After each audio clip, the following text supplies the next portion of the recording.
मेरी कल इमरान खान साहब से मुलाकात हुई और उसमें ये जो लीडरशिप की तजवीज़ थी वो उसके ऊपर मुशावरत की उनके साथ और फाइनली उन्होंने ये अप्रूव कर दिया। उन्होंने कहा कि फ़ौरन इंट्रा पार्टी इलेक्शंस आप कराएं कानून के मुताबिक, अपने आइन के मुताबिक, और इलेक्शन कमीशन ऑफ पाकिस्तान को कोई बहाना ना दें कि वो बल्ला पीटीआई को ना दें। तो ये तो पहला फैसला हो गया। कल मैंने फिर शाम को जब मीटिंग की लीडरशिप से, तो आज फैसला मैं आपको सुना रहा हूं कि इंट्रा पार्टी इलेक्शंस हम हफ्ते के दिन, इसी हफ्ते सैटरडे को हम ये इलेक्शंस कराने जा रहे हैं। दूसरा मामला एक बड़ा अहम गर्दिश कर रहा था, मुख्तलिफ फोरम्स पे उस पर तबसरे हो रहे थे, और वो ये थे कि क्या इमरान खान साहब चेयरमैन का इलेक्शन, ये इंट्रा पार्टी इलेक्शन जो होने जा रहा है, इसमें क्या इमरान खान साहब चेयरमैन का इलेक्शन लड़ेंगे या नहीं।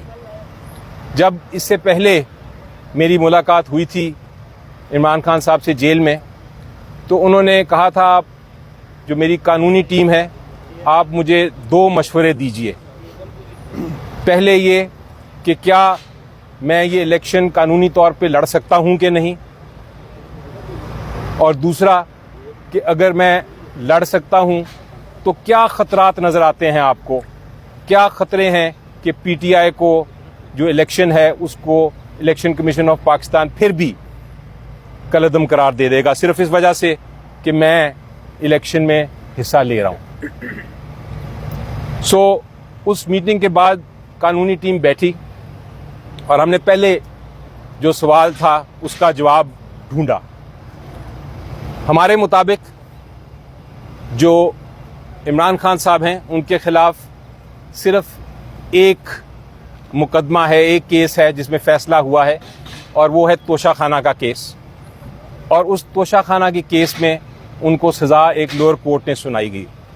हमारे मुताबिक वो सज़ा भी बिल्कुल गैर आइनी और गैर कानूनी है। सबसे बड़ी बात यह है कि उसमें मौका ही नहीं दिया गया कि आप अपनी जो डिफेंस है, अपनी जो शहादत है, वो आप पेश कर सकें। तो जब एक केस में आपको शहादत पेश करने की इजाज़त ना दी गई हो, आप अपनी दफा कर ही ना सकते हो, तो वो फिर केस जो है वो आइन के मुताबिक वो बिल्कुल ही गैर कानूनी और कलअदम केस है।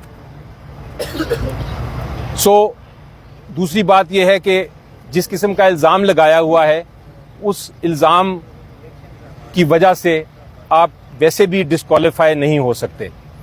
आपने अगर चोरी की है, आपने डाका डाला है, आपने करप्शन की है, फिर तो आप नाअहल हो सकते हैं। लेकिन सिर्फ ये कहना कि आपने डिक्लेयर नहीं किया तोशाखाना के गिफ्ट्स को, उस किस्म के मामले पे आप वैसे भी नाअहल नहीं हो सकते। तो पहले सवाल का जवाब बड़ा क्लियर था कि इमरान खान साहब इंटर पार्टी इलेक्शंस में हिस्सा ले सकते हैं। अब आया दूसरे सवाल का जवाब जो हमने सोचा। दूसरा सवाल ये था, मैं दोबारा दोहराता हूं, कि क्या खतरात हैं कि अगर इसके बावजूद कि वो नाअहल नहीं है, वो इंट्रा पार्टी इलेक्शंस में हिस्सा लेते हैं, तो क्या खतरात हैं। इलेक्शन कमीशन ऑफ पाकिस्तान कोई ऐसा आखिरी वक्त पे गैर आइनी और गैर कानूनी फैसला तो नहीं कर सकता जिसकी वजह से पीटीआई को बल्ला ना मिले और पीटीआई के कैंडिडेट्स जो हैं उनकी नॉमिनेशंस कैंसिल हो जाएं। तो ये खतरा बिल्कुल था, क्योंकि वो फैसला जो है वो अभी तक सस्पेंड हुआ है। जो तोशाखाना का है वो फैसला सस्पेंड जरूर हुआ है, लेकिन उसका फाइनल फैसला नहीं हुआ। तो ये मामला जब हमने डिस्कस किए, तो कल इमरान खान साहब के पास मैं ये लेके गया, साथ बाकी भी वकला थे, और उनको ये हमने दोनों सवालात के जवाब दिए। तो उन्होंने कहा कि मैं कोई बहाना नहीं देना चाहता इलेक्शन कमीशन ऑफ पाकिस्तान को कि वो पीटीआई के इलेक्शन में, जो जनरल इलेक्शन है नेशनल असेंबली और प्रोविंशियल असेंबली के में का, उसमें वो बल्ले का निशान ले लें या इलेक्शन में हिस्सा ना लेने दें या कैंडिडेट्स की नॉमिनेशन जो है उनको रिजेक्ट कर दें। मैं किसी किस्म का ये खतरा मोलना नहीं चाहता, क्योंकि पब्लिक हमारे साथ है। इलेक्शन जब होंगे हम इंशाल्लाह जीतेंगे। मैं इलेक्शन में हिस्सा लेना चाहता हूं, जनरल इलेक्शन में। ये इंट्रा पार्टी इलेक्शन जो है मेरे लिए कोई अहमियत नहीं रखता। मैं चाहता हूं कि मेरा जो केस है तोशाखाना वाला, जिसकी शायद कल समाअत है, वो जल्द से जल्द उसकी समाअत हो, उसका फैसला हो। जब वो फैसला हो जाएगा मैं intra party election as chairman दोबारा लड़ लूंगा।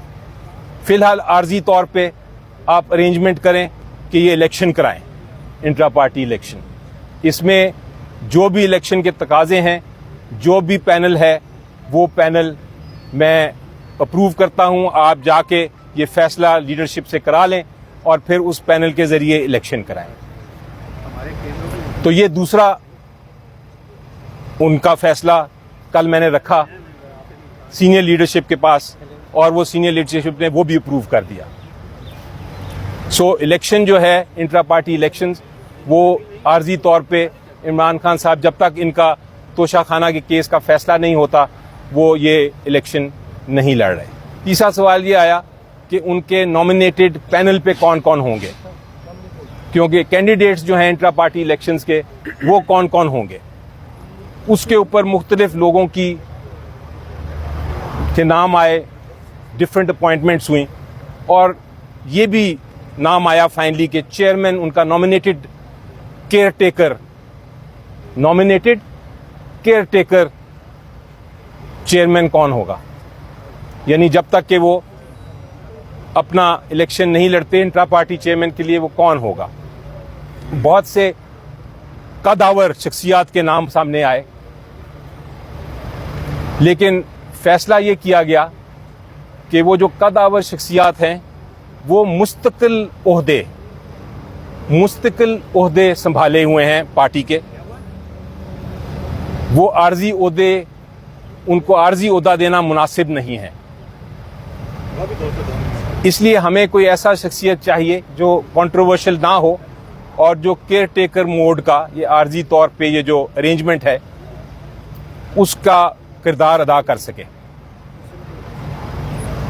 तो अब जो मैं नाम जो उन्होंने सिलेक्ट किया और जो नाम मैं लेने लगा हूं वो एक ऐसी शख्सियत हैं जो कि कदावर तो हैं लेकिन वो टेम्पररी अरेंजमेंट के लिए बिल्कुल मुनासिब हैं। और उनकी नॉमिनेशन से आपको पता चल जाएगा कि ये कोई -1 फार्मूला नहीं है, ये कोई कू नहीं है। ये इमरान खान साहब के अपने नॉमिनी हैं और ये एक आर्जी तौर पे जो अरेंजमेंट हम कर रहे हैं उसके मुताबिक मुनासिब हैं। ये जो र्यूमर्स चल रहे थे कल के या उससे पहले भी कि कोई -1 हम करेंगे, बिल्कुल नहीं। पीटीआई इमरान खान है और इमरान खान पीटीआई हैं। पीटीआई जो है वो इमरान खान साहब के बगैर कुछ नहीं। कागज़ पे अगर आप चेयरमैन हों या ना हों उससे कोई फ़र्क नहीं पड़ता। जो लीडर हैं और मुस्तकिल लीडर हैं वो इमरान खान साहब ही हैं।